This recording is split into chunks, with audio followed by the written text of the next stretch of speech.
In deinem Workshop bist du auf den Darwinismus eingegangen oder auf das Konzept des Darwinismus. Was genau hältst du vom Darwinismus, beziehungsweise was hast du da genau gebracht während dem Workshop? Eine sehr schwierige Frage und ich kann nur plakativ antworten.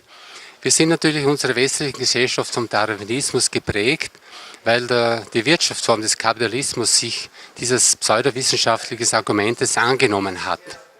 Die Kritik, die am Darwinismus jetzt nicht nur von mir herauskommt, sondern auch von anderen, auch von den Genetikern seit mehreren Jahren, dass seine Darwins Hypothese, das war ja nur eine Hypothese, dass die Evolution durch Mutation und Selektion zustande kommt, eigentlich als pseudowissenschaftlich entlarvt worden ist. Es ist einfach so. Und durch die weise Natur komme ich zum Schluss, dass man die Evolution auf makroskopischer Ebene ganz anders wieder interpretieren kann, indem Evolution zustande kommt, indem eine Vielfalt vorhanden ist, die durch tausendfache Wechselwirkungen ununterbrochen zur Evolution beisteuert.